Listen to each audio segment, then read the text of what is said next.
Hola, hablando acerca del Espíritu Santo.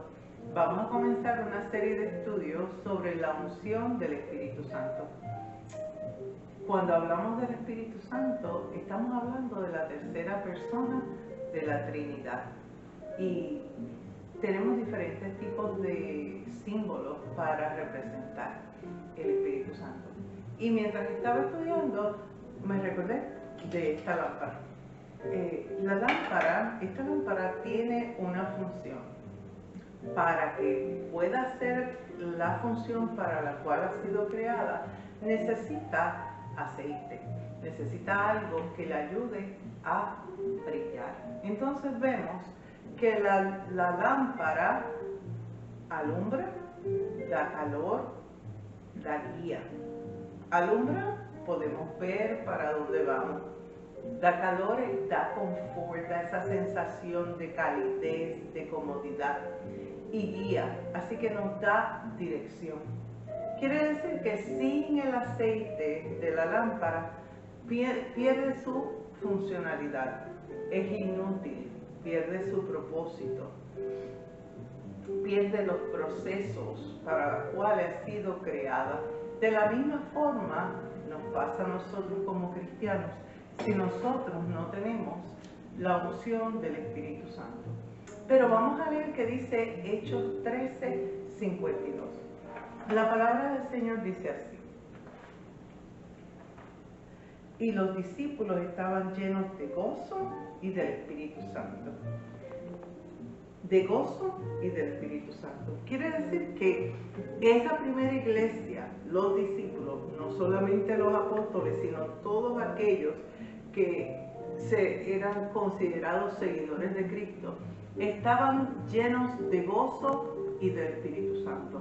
Ambas cosas eran características de esa gente que le decían los del camino, ¿verdad? Los que seguían a Cristo.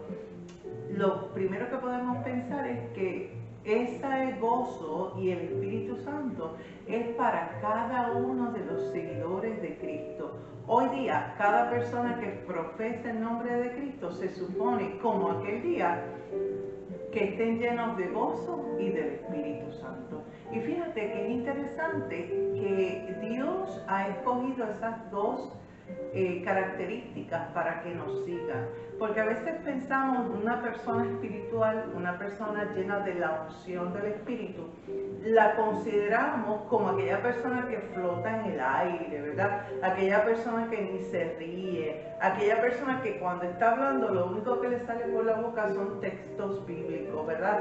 O aquella persona que habla tipo Reina Valera, ¿verdad?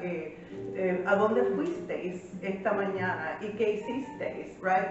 Hacemos ese tipo de idea porque asociamos el estar ungidos del Espíritu Santo y llenos del Espíritu Santo con un tipo de conducta. Sin embargo, Dios le ha placido tener esas dos características juntas: la llenura del Espíritu Santo con el gozo. Claro, el gozo es algo que ya hemos hablado, diferente a la alegría. La alegría hemos hablado que es dependiente a las circunstancias. Si todo va bien, estamos alegres. Si recibimos una buena noticia, estamos alegres. El gozo habla del interior del ser humano. Es ese conocimiento y esa garantía de que independientemente de las circunstancias, dentro de nosotros hay una actitud de satisfacción, de sentirnos completos, de sentirnos realizados, de sentirnos seguros que estamos abandonados en las manos de Cristo, y por eso todo va a estar bien independientemente de las circunstancias. Y eso nos da ese gozo que sobrepasa todo entendimiento. Obviamente estos discípulos de los cuales estamos hablando en el libro de Hechos estaban siendo perseguidos y muertos, encarcelados. Así que las circunstancias no eran las mejores, pero ellos estaban llenos de gozo y del Espíritu Santo. A veces, cuando yo era niña, en la iglesia donde crecí, equiparaban la unción del Espíritu Santo con la manifestación de las lenguas. Y entonces tú te sentías un cristiano de segunda categoría si tú no hablabas en lenguas, ¿verdad? Y habían actividades, habían campañas para que la gente recibiera la unción del Espíritu con la marca de el hablar en lenguas. Sin embargo, hemos aprendido que Dios no es un Dios necesariamente de sucesos, pero de procesos.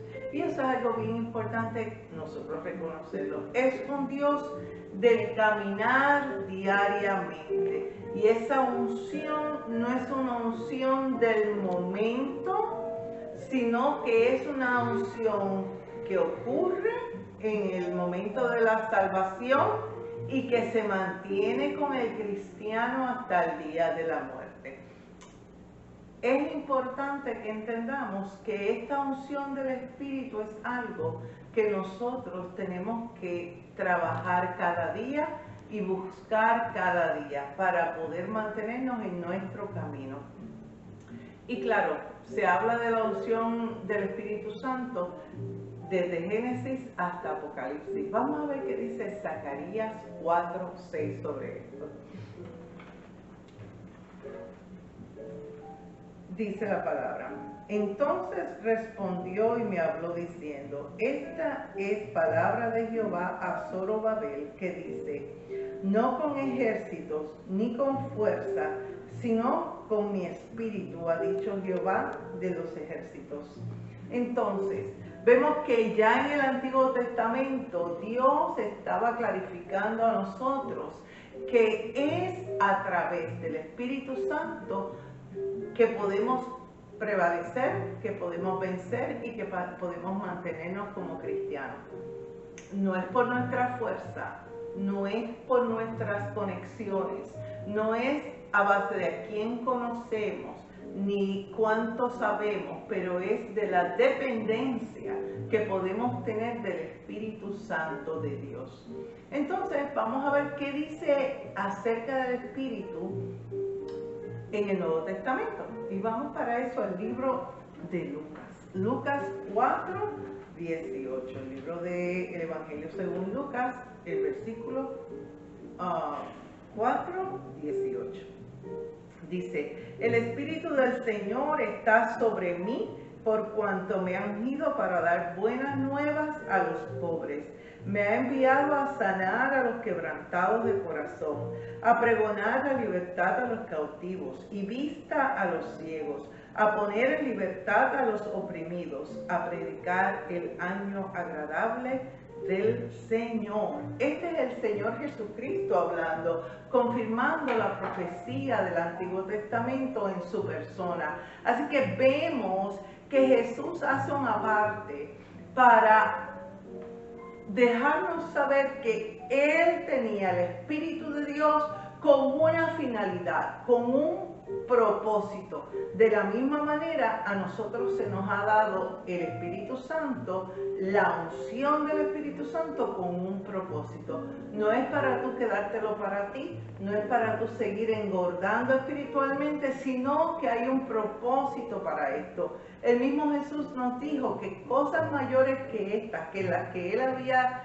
hecho, nosotros íbamos a hacer. Entonces, ¿de qué estamos hablando? Que esa unción nos sirve para llevar las buenas nuevas, compartir el Evangelio, para sanar a los enfermos. En vez de ir corriendo buscando una aspirina, debemos de ir corriendo a buscar el Espíritu de Dios para que sea nuestra primera alternativa, nuestra única alternativa para esos problemas de salud, aun cuando tenemos doctores, pero recurrir primeramente al Espíritu de Dios.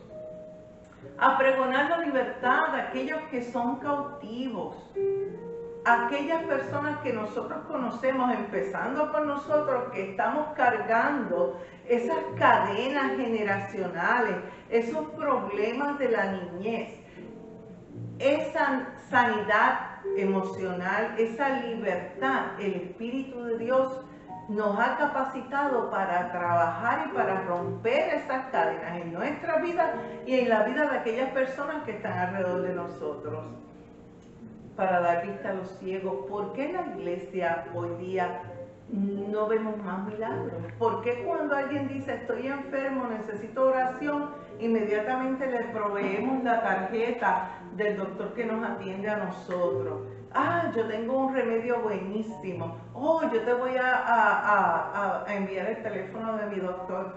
¿Por qué no le imponemos las manos? ¿Por qué no lo ungimos? Y oramos para que, esperando ese milagro. Hay poder en nosotros, entendemos que el mismo poder del Espíritu que estaba habitando en Jesús, también habita en nosotros para las mismas cosas, libertar los oprimidos, para predicar. Eso es parte de lo que significa estar ungido por el Espíritu Santo, capacitado, separado, marcado para hacer todas estas cosas, tanto para el crecimiento de la iglesia como para sanar nuestras comunidades. Vamos a ver qué dice en 1 de Juan 2:27.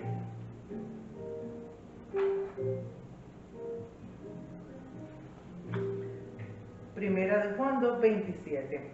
Pero la unción que vosotros recibisteis de Él permanece en vosotros y no tenéis necesidad de que nadie os enseñe.